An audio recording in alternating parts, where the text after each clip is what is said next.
Oke, teman-teman, welcome back to my channel. Kita lanjut lagi nih mengenal dasar dari Word nih. Ini sekarang part 2. Yang kemarin mengenal secara umum. Nah, kita coba bedah lagi di sini nih di ribbon, namanya ribbon ya sekarang. Di sini ada namanya quick access. Nah, yang ditunjuk oleh mouse adalah ini adalah quick access bar tool gitu kan. Nah, teman-teman bisa menambahkan mau open di teman-teman tambahkan atau mau email atau macam-macam. Di sini ada more comment, teman-teman bisa nambah more comment di sini. Nah, di sini adalah title bar yang dokumen satu Word itu title bar. Mungkin ya teman-teman mungkin udah nggak butuh pengetahuan ini, tapi ini sebagai itu untuk tambah pengetahuan aja. Di sini ada title bar. Nah, di sampingnya ya ada akun saya. Di sini ada tombol minimize, ada tombol nih maximize, ada tombol close di sini. Oke, bisa di minimize, bisa di maximize gitu, dikecilin, dibuka lagi.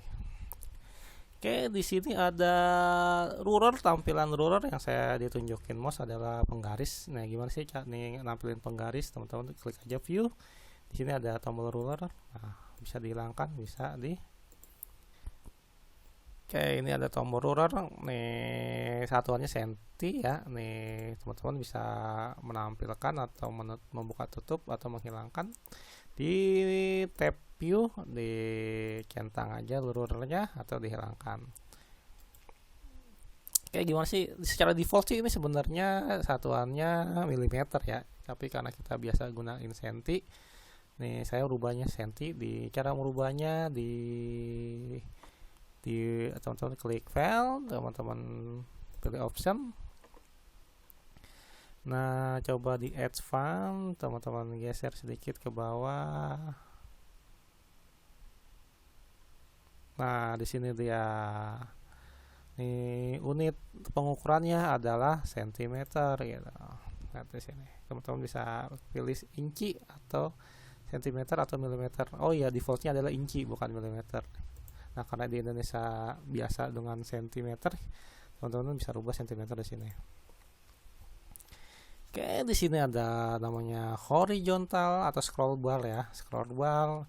Di sini kalau teman-teman ngezoom di bawahnya di sini, ketika zoomnya udah banyak, nggak ada vertical bar ya. Di sini ada zoom, di sini ada view lagi, tombol view, bisa reading mode. Nah, bisa nih apa nih, print mode ya. Bisa print layout, bisa web layout. Nah, karena kita ngetik untuk di print ya teman-teman, nih biasanya pilih print layout. Bisa juga di menu view di sini di atas. Ada reading mode, ada print layout, ada web layout. Defaultnya adalah print layout. Oke, nah di sini judul ada di title bar. Nih, title bar itu adalah untuk menampilkan judul dokumen. Jadi teman-teman ketika mengetik atau ketika buka dokumen di sini ada judulnya. Jadi teman-teman dari atas sini aja udah tahu apa itu judul nih dokumen yang teman-teman lagi membukanya.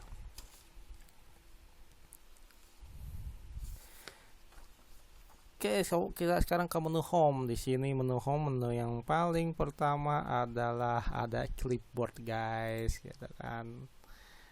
Nah, ini clipboard itu apa sih? Ya, ini untuk copy paste ya. Biasanya kalau teman-teman udah mengkontrol C, nanti tampilan kontrol C ada di sini semua. Misal teman-teman buka, lagi online ya. Misalnya kita lagi online deh, kita lagi buka, cari referensi.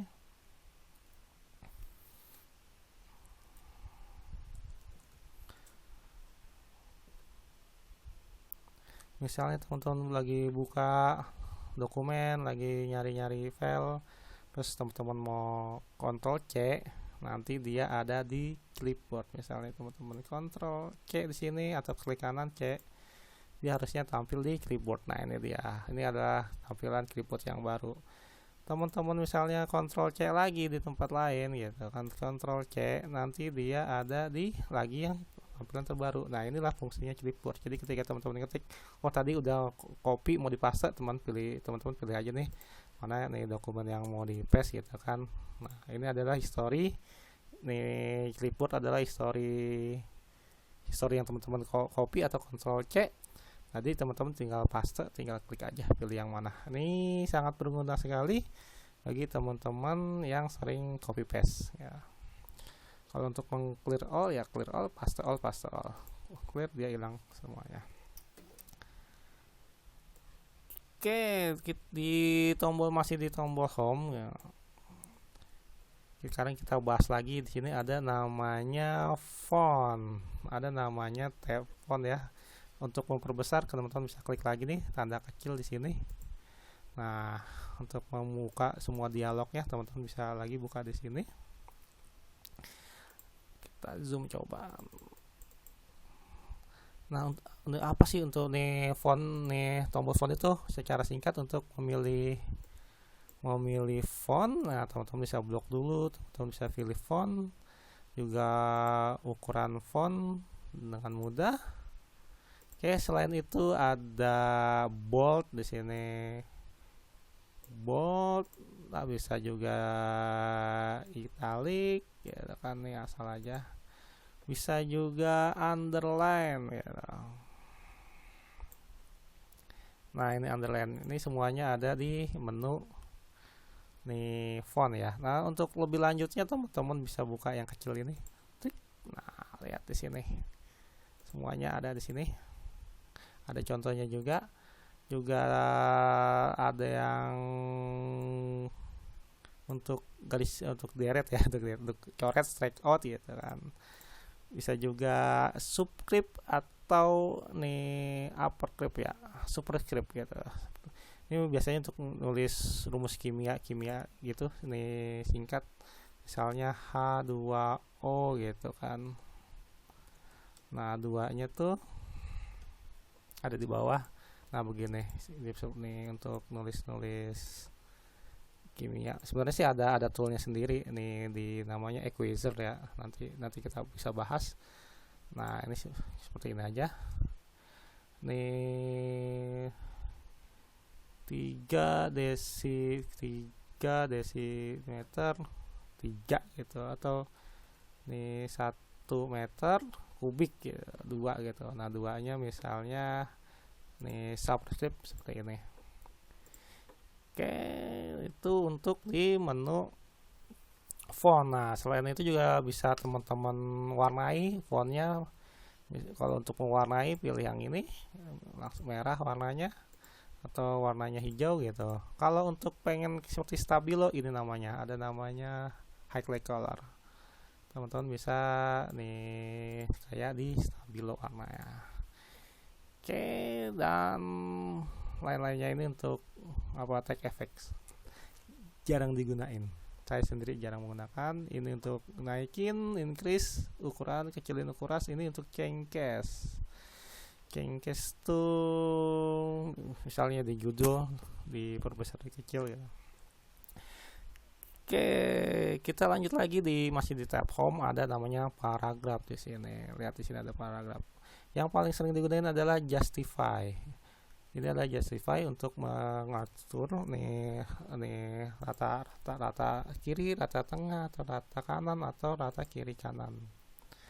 Oke, misalnya ini ada rata kiri. Nih, kalau dia rata tengah kita klik tengah. Kalau dia rata kanan kita pilih kanan.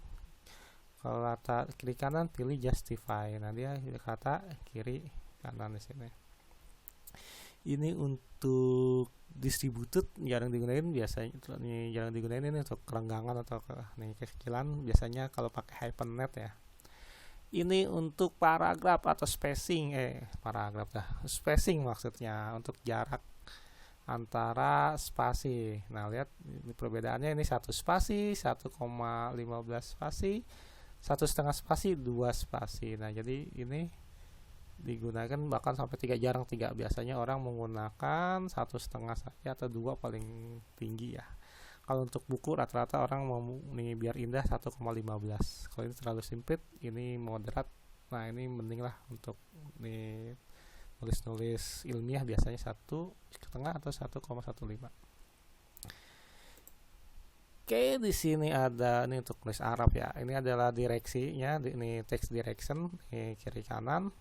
Biasanya kalau untuk ketik Arab kita directionnya menggunakan dari pindahkan ke kanan ke kiri. Kalau bukan ketik Arab dari kiri ke kanan gunain yang ini.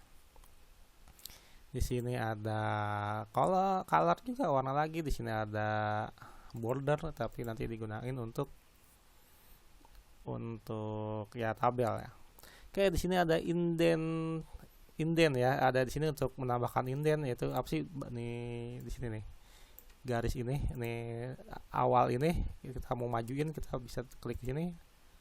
Oh, ini kanan ternyata kiri kanan ya. Misalnya di sini ini kita klik mana nih indentnya, nggak jalan, coba jalan nggak. Oh, ini maksudnya ini decrease, ini increase itu menaikkan, kalau decrease menurunkan, ini udah mentok. Kalau kita naikkan lagi, nah dia akan maju satu spacing. Kalau zamannya mesin ketik tuh 5 ketukan atau 7 ketukan gitu. Kita balikin lagi. Nah, ini adalah indent, biasanya digunain untuk mengkutipkan satu ketukan atau satu spacing maju ke depan. Ini kita balikin lagi. Oke, bisa juga sih kita geser-geser ini geser-geser, tapi ya custom, nggak sesuai yang udah disetting. Nah, geser ini. Oke, untuk bagian paragraf teman-teman, untuk membukanya lebih lengkap, teman-teman klik di sini. Nah, klik di sini, lihat nih indent dan spacingnya ada di sini. Nih, terus ada line and break-nya. Hasil tipologi ini saya belum gunainnya. Juga bisa mengatur tab itu mengatur tab ada di sini di bawah kiri tab. Nah, teman-teman mau tab stopnya ya ini berapa atau langsung turunin di sini. Nah, ini kalau kita 1 cm dia akan kita majuin, dia akan maju 1 cm. Lihat di sini 1 cm. Nah, ini kan ukurannya cm ini di angka 1, kita majuin dia akan maju 1 cm di sini. Oke, itu untuk tab. Oke, di sini ada style ya. Style ini juga sama, jarang digunain. Biasanya style ini digunain kalau teman-teman ingin membuat daftar isi ya, dengan atau table of content dengan mudah, dengan cepat. Nah, biasanya teman-teman harus buat style di sini. Judul itu adalah heading 1, terus ini judul keduanya heading 2, subjudul, title, judul ya. Nah, di sini mungkin nanti kita bahas ketika kita ingin membuat daftar isi. Teman-teman bisa menggunakan style. Ini masih di ribbon home atau di tab home. Yang terakhir ini ada find, refresh, and select gitu. Find itu untuk mencari sebuah kata. Teman-teman bisa cari misalnya kata dakwah. Sini dakwah. Nah, dia akan mencari nih kata atau kalimat dakwah di sini. Cuma 1 halaman doang, jadi tampilannya 1 halaman doang. Nah, teman-teman juga bisa refresh gitu, find and refresh. Nah, dakwah coba kita cari next. Nah, lihat yang kita nextin, dia akan mencari. Kita lihat lagi. Nah, lihat dia akan diblok nih, ketika kata-katanya ketemu akan diblok. Nah, teman-teman bisa langsung refresh di sini, tapi hati-hati nih merefreshnya, apalagi refresh all. Oke, ini di tab home nih, sampai di sini dulu. Nanti kita lanjut di tab insert. Terima kasih.